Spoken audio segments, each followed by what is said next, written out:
answering your tough financial questions for the past 26 years. It's Allworth's Money Matters with co-hosts Scott Hansen and Pat McClain.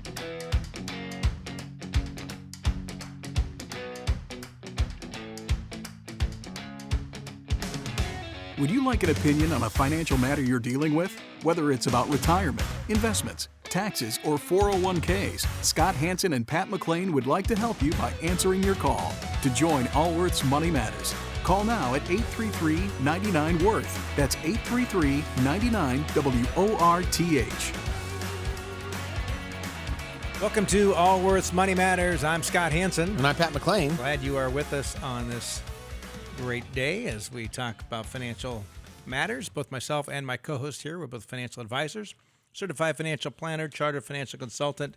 We spend our weekdays with people like yourself and broadcast here on the weekends to be your financial advisors on the air. And if you would like to be part of our program, I'd love to take your call. You can call us by 833-99-WORTH. That's the contact number to be part of the program, 833-99-WORTH. And love to take your call. We've got a great program today. In addition to calls, I'm going to talk about a couple of things. One is change in the retirement laws that impacts both the age we have required minimum distributions, pushing that out from 70.5 to age 72, and essentially eliminating a great planning technique, particularly those with larger retirement plan balances on the stretch IRA. Stretch IRA. It's essentially what happens when you pass away, leaving your retirement plans to heirs. Yeah, and it may cause people to treat their distributions a little bit differently. Clearly, and some trusts that were set up specifically for this are going to need to be rewritten. So we're going to dig into that after we take your calls. Dig deep. At 833-99-WORTH. And then we want to talk a little bit about a cautionary tale. I think what we can learn from this, yes, on an advisor that is being charged with fraud by the Securities and Exchange Commission. Hasn't been convicted, but he's being charged with fraud. By the way, if the Securities and Exchange Commission charges you with something, what are you saying? You're implying that guilt by just because they're... It's they don't do it. It's kind of like if you're called for jury duty and they start asking you questions. Well, I mean, the district attorney wouldn't bring the charges unless the guy was guilty. Well, that's all right. Well, fair enough. That's almost what you're implying. So this is still alleged. It's alleged, but we will provide an example of some testimony, hearsay, perhaps from. Yes, but this is not a court of law, so it's not. It's court of public opinion. It's probably admissible. Yeah, and we discussed earlier before we went on the program of our own potential liability, potential lawsuit from this person, said individual, but we figure it's worth the risk because we're trying to expose what we think is a bad business practice is not good for the consumers. Yeah, and there's some other characters like that, frankly. So we'll talk about that as well. So good program. Anyway, let's start off with some calls. Let's head to the Bay Area and talk with Jennifer. Jennifer, you're with Allworth's Money Matters. Hi. Hi, Jennifer. Hey, thanks for having me. Yeah. Sure, what can we do for you? So I just turned 35. And my husband and I kind of just started getting into the whole financial planning, retirement, where we want to go, what it needs to look like, that kind of stuff. And one thing I'm having a tough time trying to figure out what to do, and it's not necessarily totally retirement, but is kind of setting stuff up for college. I have a 6-year-old and an 8-year-old. Mm-hmm. And I know I actually already set these accounts up, and I'm just trying to figure out how much I should fund them, if I should fund them, like pros, cons, what you think I should do. And I'm talking about like a 529 and then a UTMA, the Uniform Trust and Minors Act, or I think that's what it's called. So trying to figure out, if I should use both, or what are you using what now? I should do there. What are you using now? I just savings. Oh, you're So not putting any money into nothing, like, either the 529 or a UTMA. I just opened it like last month. Which So one? I need to fund it. That was my question. Both of Which them. one? Okay. Both. Okay. All right. And are you saving money in your 401k now? So we are self-employed. We just set up a 401k through our business. So we're just setting that up. We have little 401ks from when we worked corporate jobs like a while ago. But yeah, we're setting that up, and we're just saving regular money in bank account. Nothing good. And how long have you had your Straight business? bank accounts. 10 years. And what's the approximate annual income? Net income for like family. Do both of you work in the business? Yeah. Okay. So what's the net income And for the family?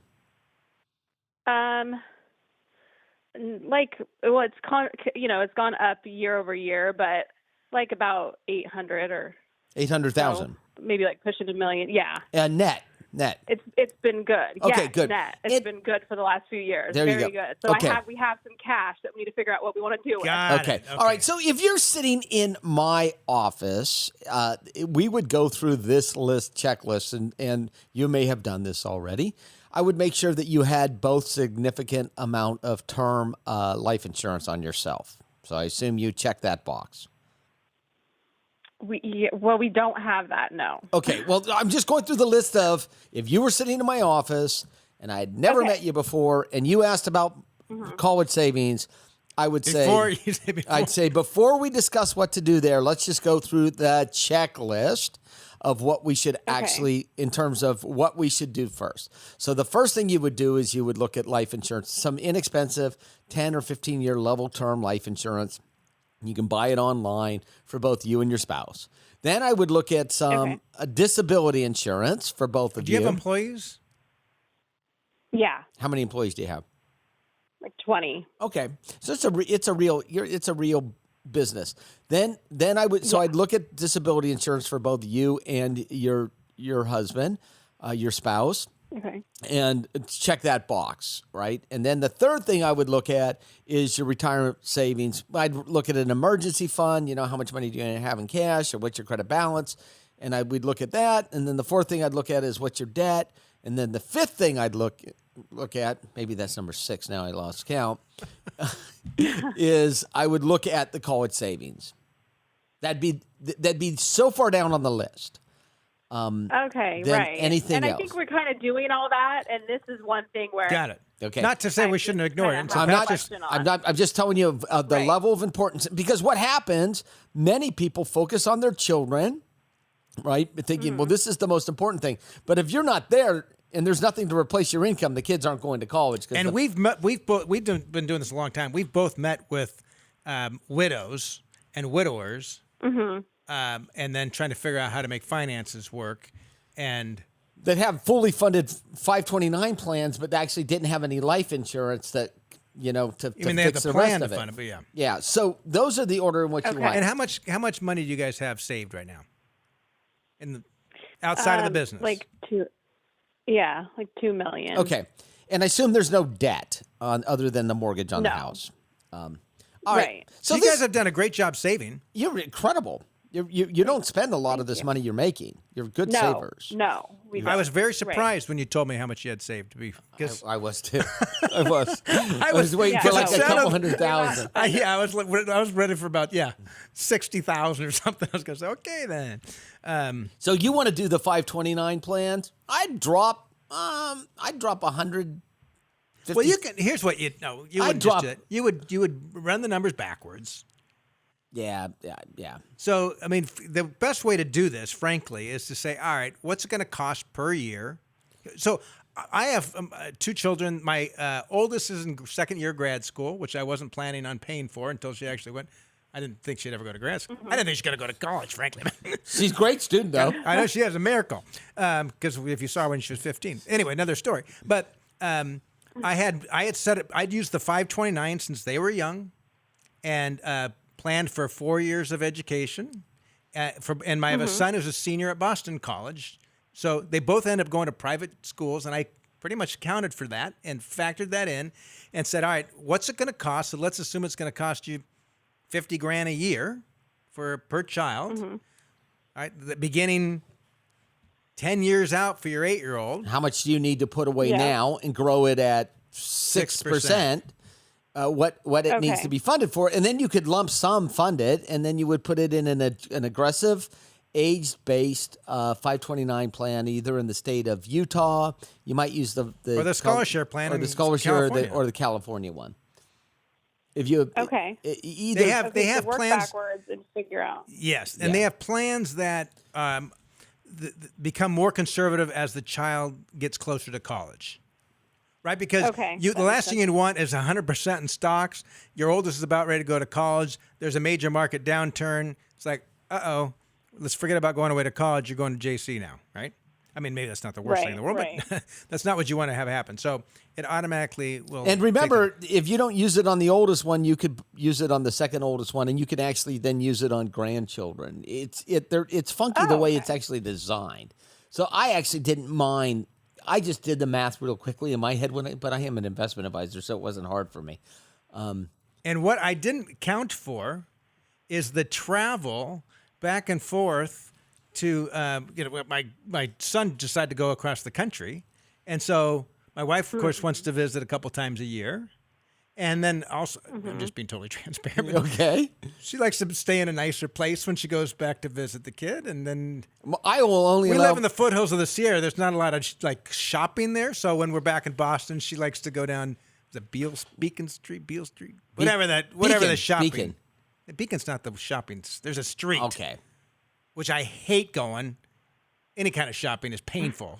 So I didn't account for the abuse I would have actually for this. Oh, it sounds awful. Anyway. With my children, the only place I would allow them to go is where we could get a direct Greyhound bus to.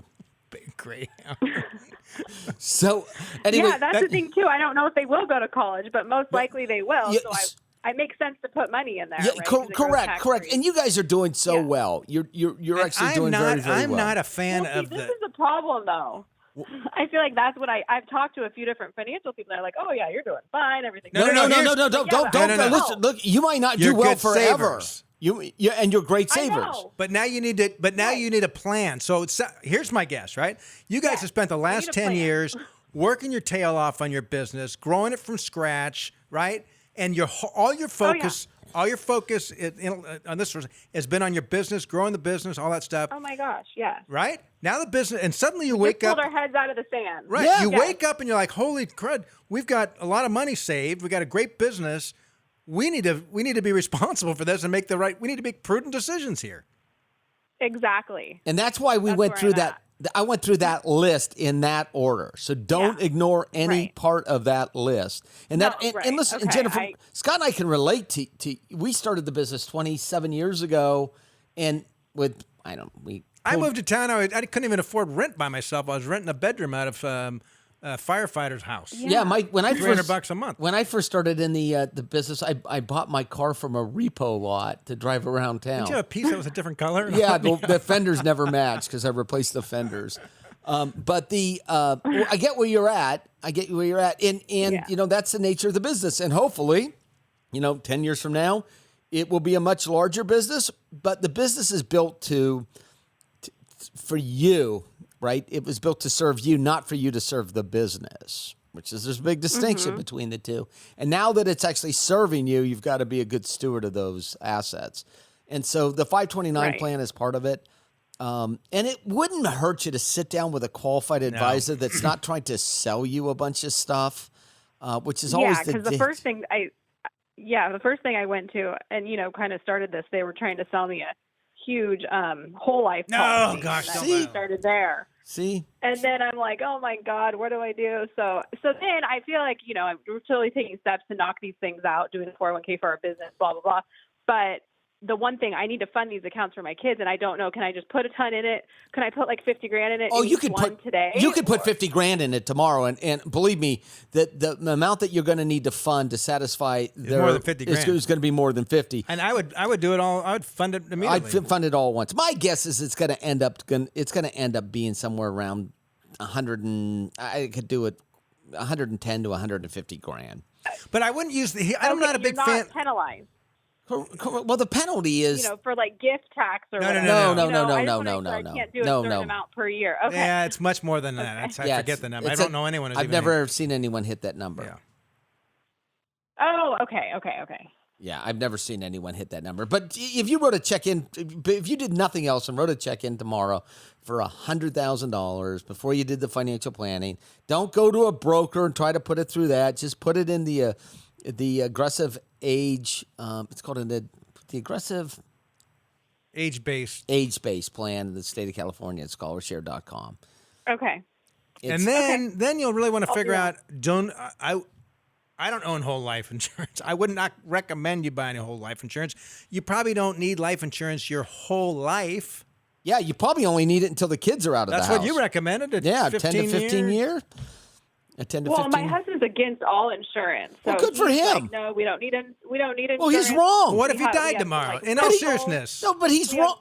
Jennifer, he's wrong. I don't care whether he's against it or not. He's wrong. Listen, this very morning, good. I like it. This morning, I was running with a good friend of mine, and he shared news with me that his buddy was in the Virgin Islands scuba diving, and we just found out he was just killed, ran over by a boat scuba diving. Right? Oh God! So I'm just saying, I'd never heard that one. You never know what can happen, and if you think about what kind of financial impact you'd have if suddenly tomorrow your husband was killed somehow, and trying to put everything together, money is not going to replace him, obviously, right? But having some life and a little more life insurance to be able to not have to any sort of financial worries can certainly make things relief. He needs at least $2.5 million of term life insurance. It's going to cost you a few $100s a month. Don't even tell him. Just tell him it's a cable bill. He won't even notice it. It's a rounding error. It's not. It's cheap. Term insurance is cheap. Yeah, and all you're doing is it's risk mitigation. So whether he agrees with it or likes it or not, nobody cares. I hate insurance too. Okay. And frankly, while we're on this, you want some additional liability insurance. I'm assuming you have auto insurance, right? Oh yeah. And you need You need about a $10 million umbrella liability policy on your house. Okay. We have one. I don't know how much it is. Yeah. My guess is it's not $10 million. And the reason being, no, I don't think so. The reason being is you have a 6 and 8 year old, and assuming that they're normal 6 and 8 year old, they have their friends over, right? Mm-hmm. Who knows what can? All kinds of crazy things can happen, and typically, the who more they assets sue? you have, the more insurance you have. Yeah, they sue people who have money. They sue people that have money. You don't sue someone who doesn't have money. That's how you get. And the more money you have, the more likely you are to be sued. That's just reality. Yeah. Like it or not. So you just you need a good financial advisor. And then of the rest of your savings, it's really well, and some plan, and it's probably taken some time for you and your husband to both have a conversation together. And sometimes an independent person can be a good kind of arbitrator, so to speak, and to kind of like, what's the plan here, right? You're 35 years old. You've done great with this business, right? What's the plan with the dollars? You're probably not going to work at the pace you're working right now for the next 30 years. So, like, what? Right. And you could change your mind on the plan, but you're not going to. You don't want to keep $2 million sitting in the bank forever. Yeah, exactly. Earning 2%. Yeah. So have him listen to him listen to this show. Playing back the pod. And remember, tell them we don't have a dog in this fight. We've never talked to you or know who you are, Jennifer. Yeah, totally. Yeah, totally. I know. But the reason we don't like UTMA's Uniform Transfers of Minors Act, the dollars become the child's regardless of what's going on in the child's life. So you can't withhold it from them. So that's why you don't use the UTMA. And I know they're 6 and 8 and they're angels and all that stuff, but the 529 gives you complete discretion. Yeah. Complete discretion. You want control. I don't want to set them up for the minor tax. I want them to work hard. For the minor tax savings, it's not worth it. I'm thinking of a client right now. They had a child had a terrible drug problem, and they were trying to figure out how do we hide these assets from him. And frankly, they hid them from him. It's actually all you do is you put a little bit in account where the kid can find it, and you put the bulk of it somewhere else. Okay, but I mean, just if he was really resourceful, he could have eventually found it. He could have. Yeah. Mm-hmm. So anyway, Jennifer. No, I agree. Okay, so the hard part for you is done, by the way, which is the hard part for you is done, by the way, which is making the money. Yeah, and saving it. Okay, and saving it truly. Two hard parts. And just because you make a lot of money, you can spend a lot of money. It doesn't take, you charter a private jet a couple times a year, and there goes your your earnings, right? Yeah, no, we're not doing that. Yeah, don't do that. No. All right. Hey, appreciate the call. Wish you best of luck, Jennifer. Thanks so much, guys. Thank you. Let's continue on with calls. 833-99-WORTH. We're talking with Kevin. Kevin, you're with Allworth Money Matters. Hey, how you guys doing? Great. How are you, Kevin?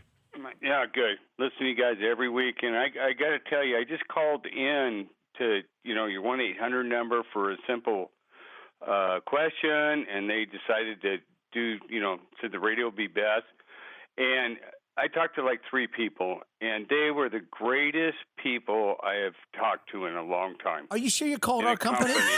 Yes, I'm sorry.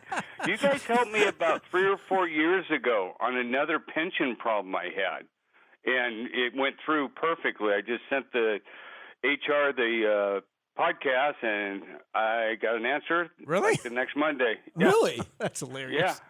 Yeah. It was we had a profit sharing program that got flipped into a 401k, and they couldn't tell me, because the owner died, which was I'd already paid taxes on the profit sharing, and I just sent that to them. Boom, I got a call. Okay, well, how can we help you today? Another hopefully simple call. I was in a union in Sacramento or in California for only I just barely made the 10 years on it, so I've got like 25 grand in there, but they keep sending things saying, you know what, it used to be more. I think it was like 35 that we have no money. This is going down. This is going down. Mm-hmm. But I'm 59 years old and I am totally disabled.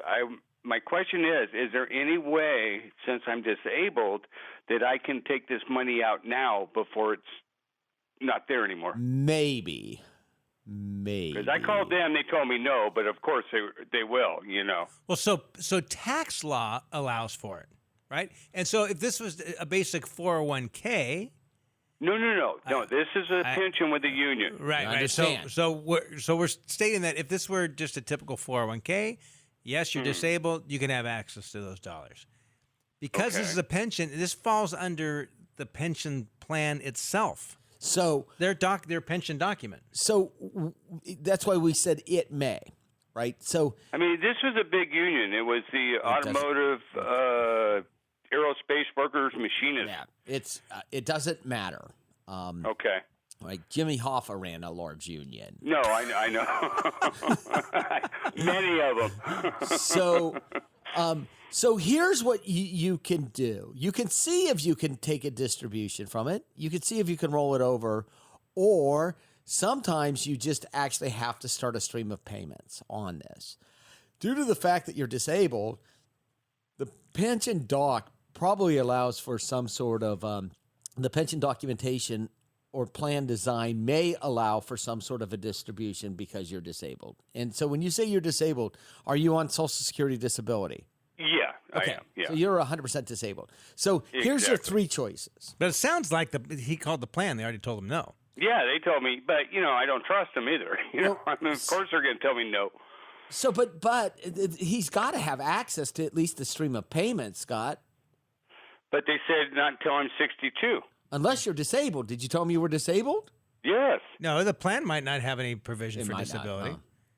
not, The only way to find out is actually to get the plan description, and you have right to that. Yeah. You can get the plan. You could actually get what they call the summary plan description, Right. and it's public You get the full information. plan. Yeah, you could get the full You could plan. probably find it online. Yeah, You dig around for That's it. true. Okay. it's called a plan description. It's public record. Every pension plan out there is of public record. Any qualified pension plan out there and is. you think these people would have to be insured for this, Oh, they might be.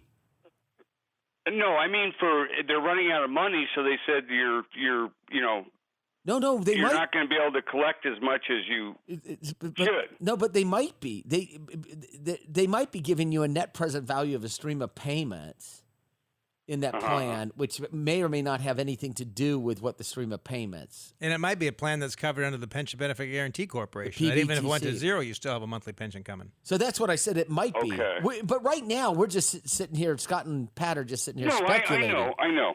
But here's what we do know: if you were my brother, I'd say, funny enough, your name's Kevin, and I have a brother named Kevin. That's weird. McLean with a Kevin? Just pick Patrick, My last Kevin. name's Curly, so I'm Irish too, man. Yeah, so just pick an Irish name, and I've got a sibling named that. So I'd say Kevin, which is the name of my brother. Go and get the plan description and look up the distribution options on the plan description. That way, you're not actually talking to anyone. You're just looking at the rules. In front of me. Yeah. You're looking at the rules. So if you Google the name of the plan, there's a 90% chance you'll be able to find it on the internet without digging too far. All right. I appreciate it. I'm just afraid they're not going to have any money by the time I... Well, that's why you need to read through it. It might be covered under pension benefit guarantee. Right. Pension benefit guarantee. All right, thanks. Appreciate it, Kevin. You're listening. I'll listen to it on Saturday. Well, we're going to take a quick break. When we come back, we're going to talk about two things. One is the Secure Act, and we're going to go a little deeper on this advisor who was charged by the Securities and Exchange Commission, and really how you can avoid something similar to in the future. We'll be right back.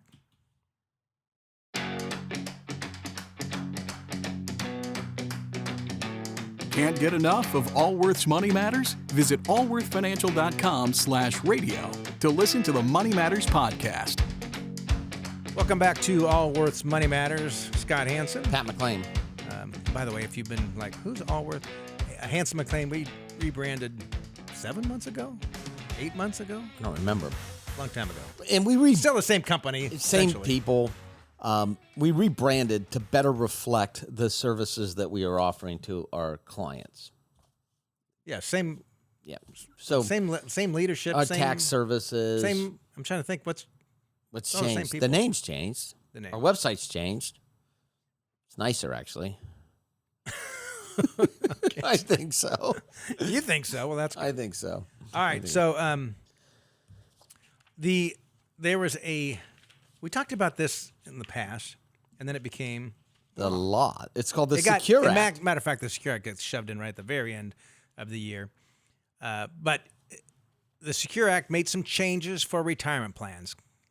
A couple of the things out there, it made it easier for small companies to band together and have essentially a shared 401k. Which actually, what the hope there being is that more companies adopt 401ks because it will be less expensive and less cumbersome to do. And it reduced some of the liability for employers who wanted to offer immediate annuities in their 401k plan.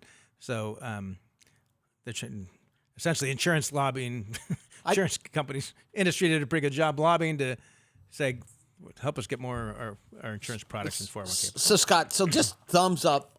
Before we dig into the whole thing, thumbs up or thumbs down on the Secure Act? Oh, no, that's not a fair thing to ask me. Why? Well, because for many clients, thumbs down. Okay. From a taxpayer standpoint, I mean, I understand the changes. Okay. There's many good things. I was first going over that. You can contribute to an IRA regardless of how old you are, as long as you're working. So if you're 78 and you want to keep working, you can put your money into an IRA. The required minimum distribution was pushed from age 70 and a half to age 72. Good thing. A whopping year and a half. And at some point in time in the future, there's probably going to be changes to how much you actually have to take out each year. But the IRS will probably deal with that because that's what happened in the past. But as of now, it hasn't. It just essentially gave you another year and a half before you have to start taking distributions. Have to start. But the big change, particularly for those that have larger retirement savings, is this concept of being able to stretch out your IRA for your children for decades is now gone. So it used to be, and if you died prior to 2020, your heirs can take your IRA. Let's say you left $1 million. They could take that $1 million, which hasn't been taxed, but they can spread that $1 million out over their life expectancy. So if you were 75 and you passed away and you had a 20-year-old, they could take distributions on that for the next 50 plus years. As my wife's mother passed away a dozen so years ago, 11, 12 years ago. My wife inherited a small IRA. And so each December she takes a a distribution based upon her life expectancy. She was roughly 40 when her mother passed away. Her life expectancy at that time was roughly another 42 years. So each year, the first year she had to take out 1/42nd, the second year 1/41st, the third year 1/40th. In any case, that is changed going forward. So under the new rules, IRAs, 401ks, Roth IRAs, Roth 401ks, Keogh plans, profit sharing plans, 403bs, Qualified 457, plans.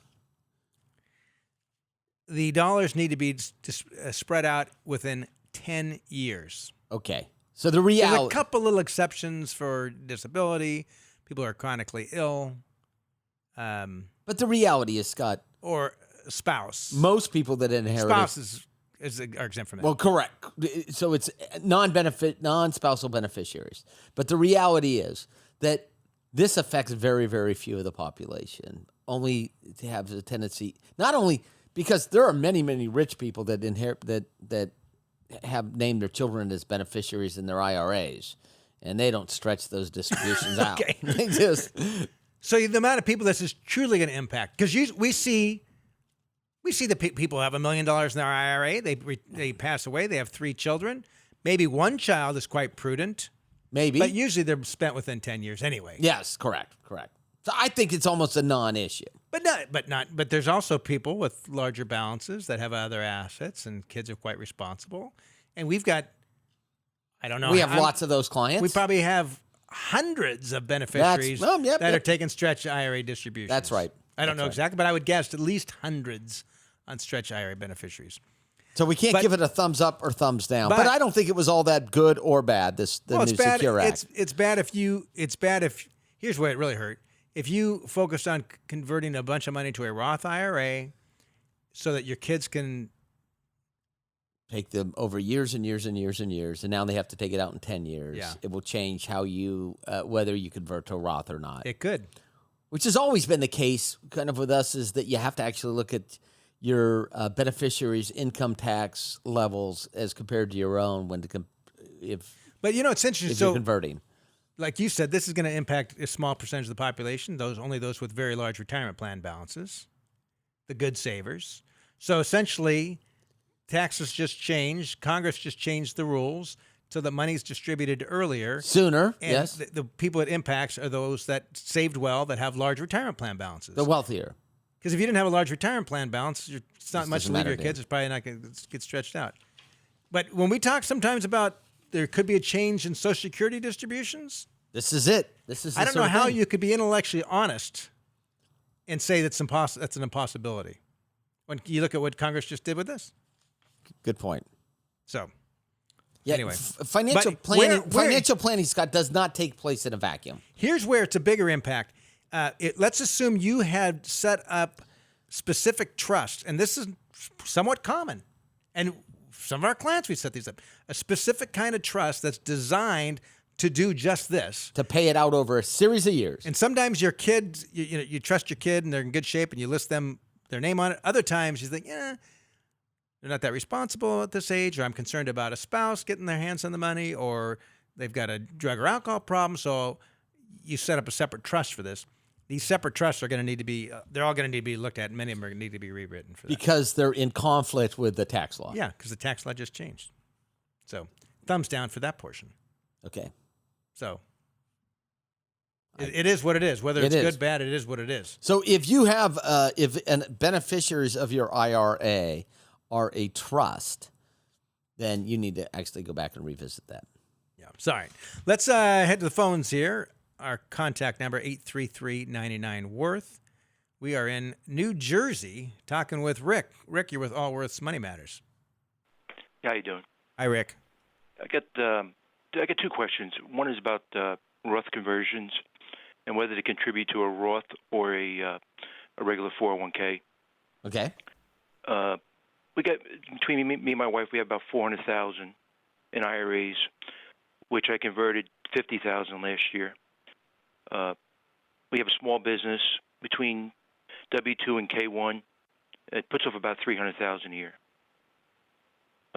This is the first year we're doing the 401k. We were doing a simple before that, and I want to convert up to the 24% tax bracket, whatever I have available. And I don't know if I should still continue to convert this year. What was your income last year when you converted the 50,000?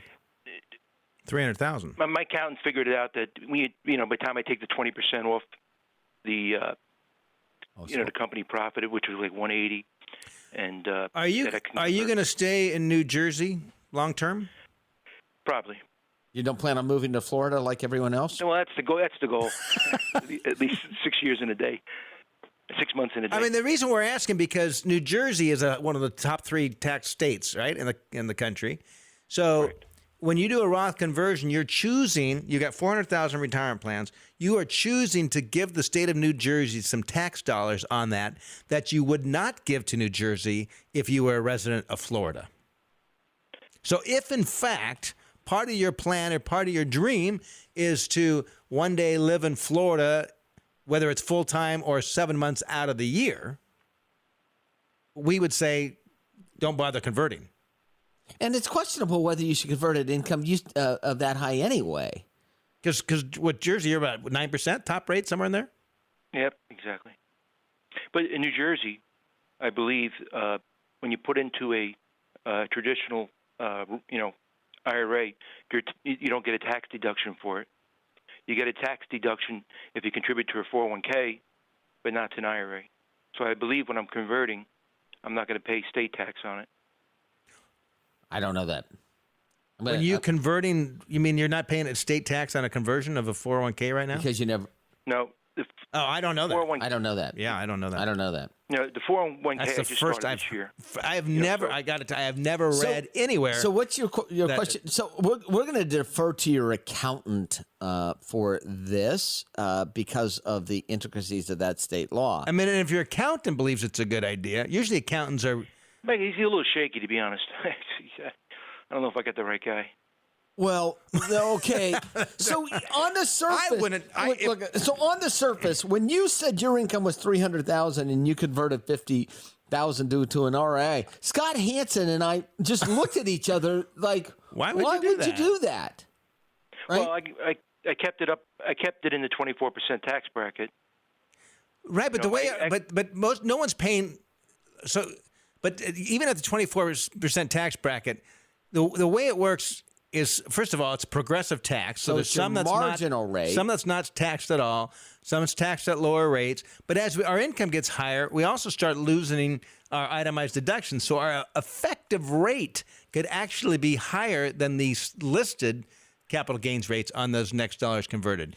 And the way you do it is you model the tax. The easiest way to do is to model the tax return. If you had, if it was $4 million or $40 million in retirement accounts, it would be one thing. But it's $400,000, so we're not really worried about your required minimum distribution at age 70 and a half. So on the surface, I question. It's a head scratcher. Yeah, when you said that, we just looked at each other like, well, I'd like to hear the philosophy behind this. Because I'm not convinced. Well, we plan on putting in about $80,000 a year for the next 10, 12 years into the 401k. So I figured I'm going to be over, But you're putting 40 in and then you're taking out. What's the point?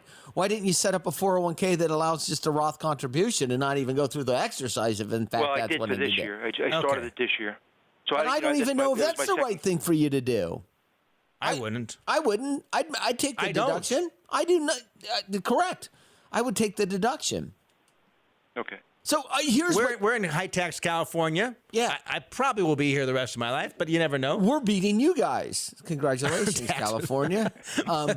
But so you answered your own question by saying that you're not 100% confident in your CPA's ability.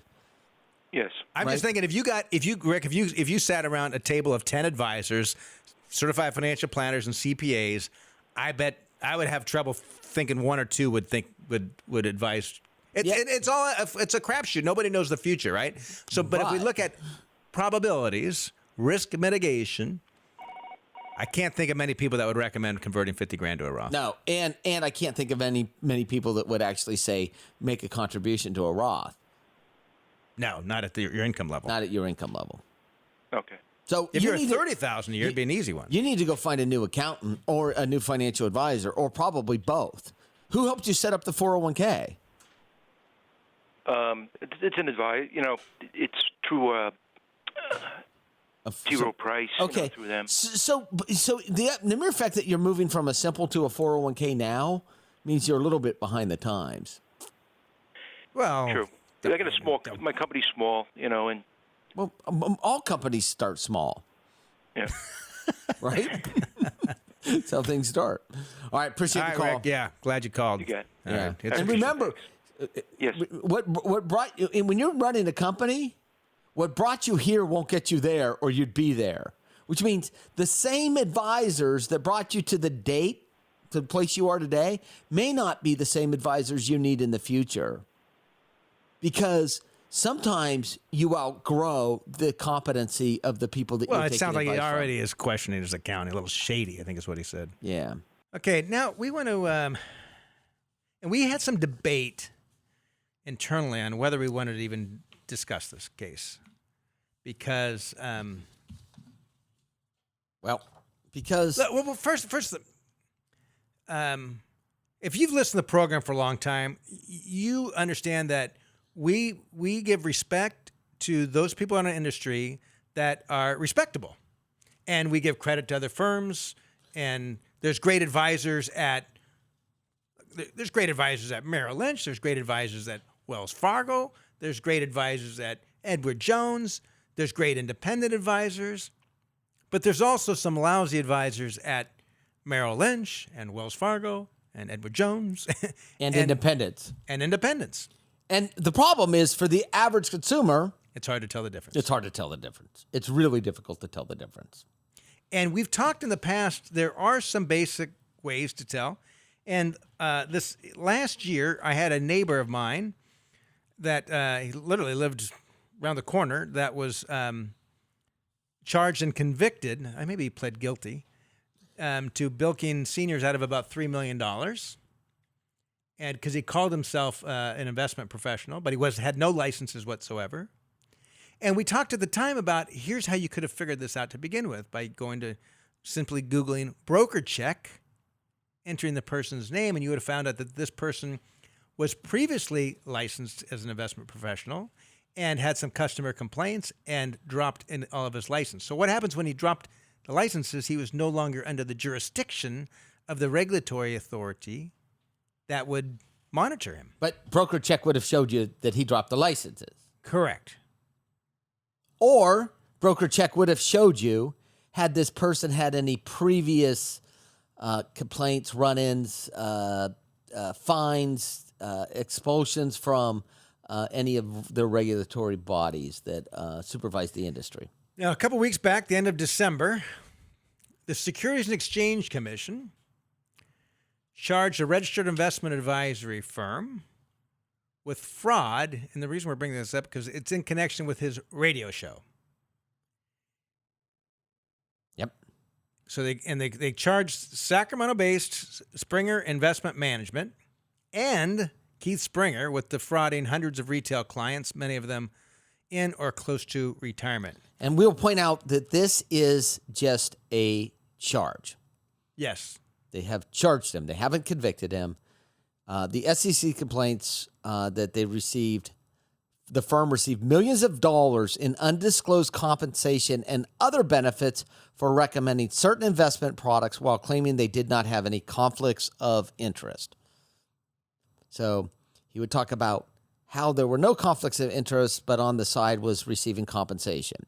And we know exactly, well, we don't know exactly. So as a registered investment advisor, Allworth Financial is a registered investment advisor, we are required by law to disclose any potential conflicts of interest that might exist, where we might have a conflict of interest, and we disclose that. And you can go onto the Securities and Exchange Commission's website and pull up Allworth Financial, and you can read right there our disclosures, and you'll see all our disclosures. It's called Form ADV. Yeah, and it lists it all out. We are required by law to do so, and we take it, frankly, quite seriously, the things that we need to disclose. As an example, I believe we received some technology reimbursement from a brokerage firm where we have some of our clients' assets held there, and they pay for some technology. That's disclosed. Any sort of conflict of interest is disclosed. And so what the Securities and Exchange Commission, what this says is that these things were not disclosed. And based upon, Pat, what we have seen from people that have come in and talked with us, there was one gentleman, a professional, retired, 71-year-old. His entire investment portfolio consisted of 11 different equity index annuity policies. With an account balance of what, 1.7 million? Almost $2 million, Yep. all put in from two different companies, all had surrender charges of greater than 10 years. And this gentleman came to see us because he wanted to inquire about us helping to manage his money. And we said, your money's locked up for another 10, 15 years. And they were all sold to him by Springer Financial. Keith Springer and Springer Financial. And Springer Financial would advertise that they are a fiduciary, that they're a fee-based advisor. And what they were not disclosing is that when you'd go in and see somebody at Springer Financial, oftentimes they were sold an equity index annuity. And here's the strange thing. The insurance lobby, and this is one of the reasons we can't stand equity index annuities, it's just the complexity of them, and you're having your money locked up. As a general rule, don't invest in something that you cannot get out of. Yeah, regardless. There's too many other great products you don't out you there. don't know you don't know when you're going to get the money back, right? If you could get the money back. All investments have a form of risk. Some have inflation risk, some have loss of principal risk. Every investment has a form of risk. But what's most important for most investors is to have liquidity. So in that vein, we're going to play a clip that was a call from back in 2017 that someone that called our firm. And we're going to play it for you right now. All right. We are talking with Sarah. Sarah, you're with Hanson McLean. Hi, how are you? Hi, Sarah. What can we do for you? I had a question in regards to, I have some money that is invested with some advisors, and because I wasn't comfortable with what they were doing, I had the money, the stocks or whatever it was, sold and put into cash. And I was told there would be no fees on the cash in my account. Well, I got a statement recently that showed that there was a fee charged for, I guess, for management or something. How big is the account? It's $300,000. And what was the fee? It was $1,400. Oh. Holy smokes. Okay. So they are continuing to charge you a management fee on these dollars, even though they are sitting in cash. For $1,400 for what period of time? Was it 3 months? It was for 3 months. Wow. Not only should they not be charging you a fee, even if they were fully invested, that fee is high. So if you call them and said, "Look, you shouldn't be charging me this fee. I've been in cash," they should reverse. And that. You should get that money out of there.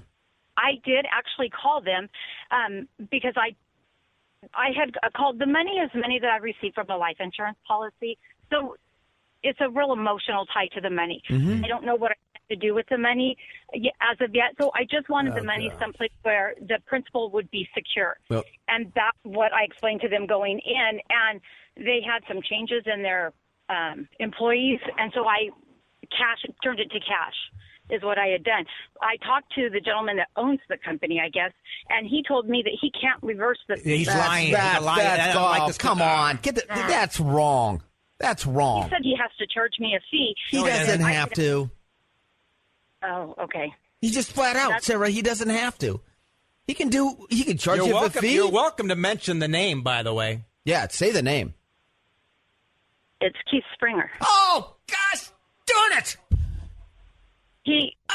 Listen. Golly. Everything. This guy was the money he took part. They took part of the money and put it into an annuity. He's gone. And they told me after 10 years that it would double its money, and I would be able to cash it out. Sarah, come and see us. We're not going to charge you anything. We're not going to charge you a dime. Okay, that was the recording of the call a few years ago, and not very often we say the name, but it just seemed so egregious. So Sarah did come into the office, and this is what happened, which is Springer Financial, whatever it's called, Springer Financial was acting as both an insurance salesman and as a fiduciary at the same time, because they sold an annuity and they used a fee-based investment management account. So when you look at these charges by the SEC against Springer Financial, you can understand that. It makes perfect sense to me. And the interesting thing is, the Securities and Exchange Commission does not have jurisdiction over equity index annuities. Technically, they are what's known as a fixed insurance product. They are not a security. You don't need to have a securities license. In fact, you don't have to have any sort of education in securities. So the Securities and Exchange Commission could not charge someone and say, you harmed somebody by selling them expensive annuities or equity index annuities that had too long of surrender charges, because they have no jurisdiction over that. What they do have is by saying, look, you haven't fully disclosed things and you've been hiding things. And you represented yourself as a fiduciary, and in fact, you didn't act as a fiduciary. You acted as a salesperson. And a simple way to have found out that there were some issues, and anyone you're working with now, you might want to look at this. Simply Google broker check. If you Google broker check and enter your advisor's name, you will see what kind of regulatory problems he or she may or may not have had.